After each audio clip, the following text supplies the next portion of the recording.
আগরতলা অভিমুখে বিএনপির ৩ অঙ্গ সংগঠনের লং মার্চের সঙ্গে আছেন সহকর্মী আহমেদ সালেহীন। সরাসরি যাব তার কাছে।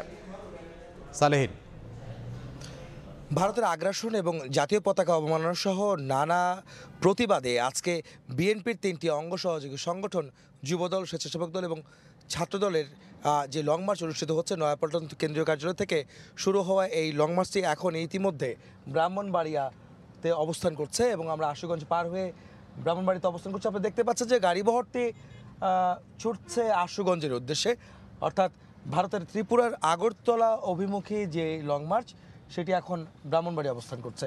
আপনি জানেন কিছুক্ষণ একটু আগেই পথসভা অনুষ্ঠিত হচ্ছে ভৈরবের বাস স্ট্যান্ডে এবং সেখানে পথসভা শেষে কিন্তু আবার রওনা দিয়েছেন তারা এই লং মার্চটি। আপনি জানেন যে গত কয়েকদিন আগে থেকেই বাংলাদেশের বিরুদ্ধে ষড়যন্ত্র চলছে এবং ভারতের বিভিন্ন উগ্রবাদী সংগঠন ভারতের যে বাংলাদেশের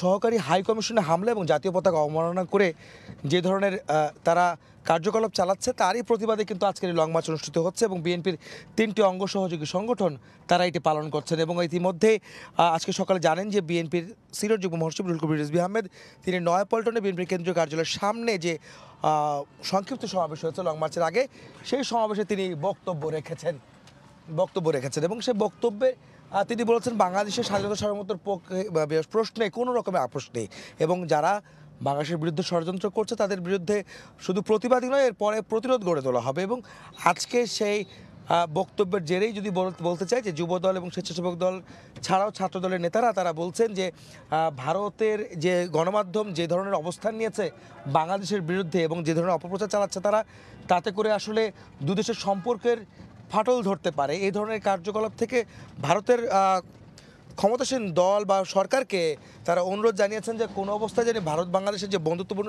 সম্পর্ক রয়েছে সেটি যেন বিনষ্ট না হয় এবং বাংলাদেশ কখনোই বন্ধুত্বের বাইরে গিয়ে কোনো প্রভুত্ব আসলে মেনে নেবে না। যদি ভারত যদি কোনোভাবে সেই আগ্রাসন কিংবা তাদের আধিপত্য বজায় রাখতে চেষ্টা করে বাংলাদেশের পক্ষে, বাংলাদেশের উপরে, সেক্ষেত্রে বাংলাদেশের জনগণ কিন্তু সেটি মেনে নেবেন এবং যে কোনোভাবে বাংলাদেশের মানুষ, রাজনৈতিক দল, শ্রেণী-পেশার মানুষ সকলে ঐক্যবদ্ধভাবে তা প্রতিরোধ করবে। তো এই মুহূর্তে আমি ব্রাহ্মণবাড়িয়া যে মোড় সেটি পার হচ্ছে এবং এখানেই সমাবেশটি আশুগঞ্জ স্থলবন্দরে গিয়ে সমাবেশের মাধ্যমে আজকের এই লং মার্চের আনুষ্ঠানিকতা শেষ হবে। তো এই ছিল আমার কাছে বিএনপির 3টি অঙ্গ সহযোগী সংগঠনের যে ভারতের ত্রিপুরা রাজ্যের আগরতলা অভিমুখে লং মার্চের সবশেষ খবর।